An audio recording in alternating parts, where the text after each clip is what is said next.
What's going on YouTube? In today's video I want to go over 5 vehicles you should not buy. Before I get into the video, I just want to say that I am a condition report writer at a dealer auction, and I've been doing that for about 8 months. So this is going to be based on, pretty much what I've seen at my job. I hope y'all like it. I hope this is helpful to you to save you from making a bad decision in the future. So let's get into the first vehicle that I recommend not buying.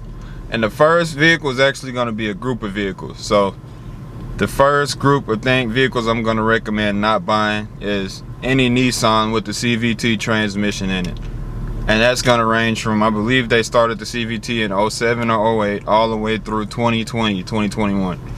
And the reason I say stay away from those is because every time I see a Nissan with a CVT, if it has over 100,000 miles, it's either on its way out or it's already out. So I haven't gotten one yet that had over 130,000 miles that didn't have any problems. So the CVT is just a bad transmission in general, and if it's something you still want to consider buying, just have a good $3,000 saved up, because that's how much it costs to replace. I don't know why Nissan kept going with the CVT so long, but I do know that the earlier models, especially the 07, 08s through 2010s, those are probably some of the worst ones you can get.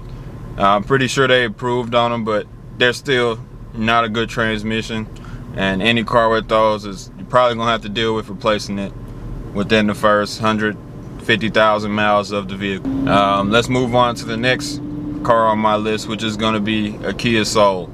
So for the sake of this video, we're going to be talking about cars with higher mileage that you shouldn't buy used. So the Kia Souls, let's say with 120,000 plus that I see most of the time, they're just in horrible condition.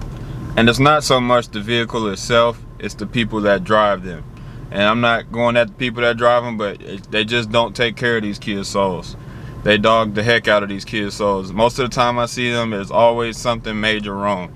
Whether it be the engine knocking and completely going out, or just all kinds of random damage that just come with not taking care of a car, or not changing the oil.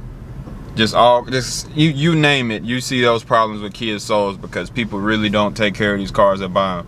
Is that every Kia Soul out there? No, but there are a lot of them out there, and I've seen at least 30 to 40, and I've probably, out of those 30 to 40 at my job that I've really looked at, at least 5 were probably in decent enough condition to where I would consider buying one if I was in the market. The rest were just pure junk. So Kia Souls, if they have higher mileage, just beware of that. Most owners dog them out pretty bad, at least where I am in the state of Texas. So that's something to be wary of and be careful of.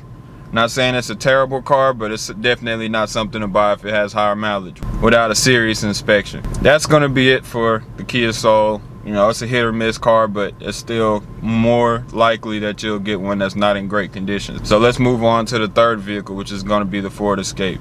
For the Ford Escape, I'm going to say anywhere from that 2010 to 2015-ish range. The Ford Escapes that always come up there have tons of electrical issues, turbo issues, all kinds of just crazy issues that I see from the Ford Escapes. With the Ford Escapes, you just have to be careful which year you buy and do your research before you go buy one. I do know of some people that have had good luck with Ford Escapes, but a lot of the times I see a lot of these cars, it's something wrong with them, and it can be as low as 80,000 miles. I've seen one where the motor was knocking and doing all kinds of crazy things.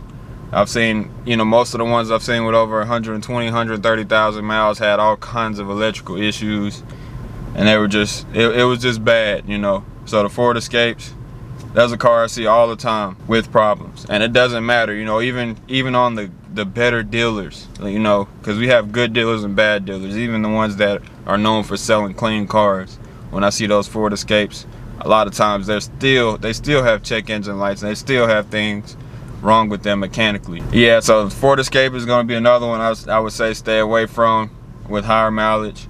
Again, a lot of these cars you wouldn't want to buy with higher mileage anyway, but Ford Escape is one of the ones that I would stay away from with higher mileage. So those are going to be the cars for the list, and I also have trucks that I recommend staying away from on this list. So we're going to start with the first one, which happens to be another Ford, and the last one is a Ford as well. For the fourth entry on my list, we're going to go with any of the the Ford F-250 350s with the 6.0 Power Stroke. This may possibly, and the 6.0 Power Stroke was in the early 2000s. I believe it was 04, 05-ish range. And I believe they ran it for about 3 or 4 years. I'm not all the way sure, but I do know most Fords I see with 6.0 Power Strokes have some kind of major problem, because that's probably one of the worst diesel motors Ford ever made. And that's not just me saying that. Most people that own the trucks will agree with you. I see the 6.0 Power Strokes with a lot of problems most of the time. It doesn't matter if they have 120,000 miles or if they have 240,000 miles. They normally are going to have some kind of problem. And a lot of vehicles are going to have problems, but there's just things, especially with diesels, that you shouldn't be seeing at lower mileage. Like, deal with diesel losing oil pressure at 120,000 miles. There's just certain things, fuel, all kind of fueling problems. It's so many things went wrong with that specific model of truck. I would just say stay away from it. I'm no mechanic, but I do see these vehicles and they always have problems. If you look on the forums for 6.0s, Ford 6.0s, they always talk about the kind of problems they have. Diesels have higher maintenance to begin with, but normally they're a little bit more reliable than what you would get in a 6.0. So that's one I'm going to recommend staying from, especially if it's your first truck. You'll be better off getting a 7.3, which was a much better motor before that one. You wouldn't have to deal with nearly as many problems as a 6.0. So that's going to be it. Stay away from the 6.0 completely. Even if you really are looking for a diesel for cheap, stay away from it. I would not recommend buying that. It always has problems. The last entry on this list is going to be the Ford Triton V10, and that came in a few different vehicles. I know it came in the Excursion, and it also came in a few of the F-250s. They put them in some box trucks, and the Triton V10 came in a few different Ford vehicles. But this is also one of those motors where Ford really didn't do a good job on. Triton V10s have all kinds of problems, and I don't even want to go through all of them, because this video would be a long video if I did that. But the Triton V10 is a problematic motor. If you don't believe me, look up, just look up the Triton V10's reliability. Look at the forums and look up what people are saying about them if you don't believe me. So Triton V10 was another one of those motors that was not too great, and on top of that, higher maintenance, because it's 10-cylinder maintenance. And a lot of times, yes, I haven't seen too many Triton V10s, but the ones that have come through, I've seen one manual. I've actually seen a Triton V10 literally blow up while it was being moved.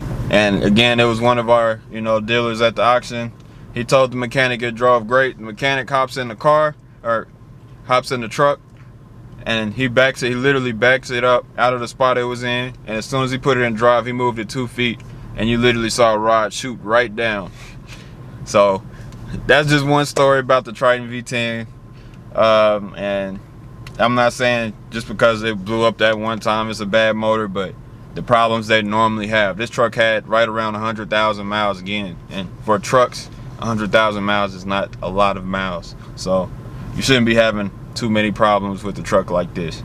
And I constantly see these, even though they're not as common as maybe a 6.0 Power Stroke or most of the other vehicles on this list.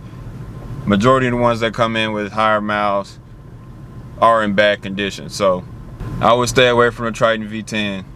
And those are going to be my 5 vehicles that you should stay away from. Maybe you don't agree with the list that I put, but if you do or don't, let me know in the comments below. I want to see what y'all have to say. And if y'all want to see a part 2 to this video, go ahead and drop a comment to let me know as well. But that's going to be it for this video. Another daily upload. I hope y'all enjoyed it. I hope it was helpful for you. If it was, go ahead and leave a like on this video. Subscribe to my channel if you haven't already. And y'all take it easy, and I'll catch y'all on the next video.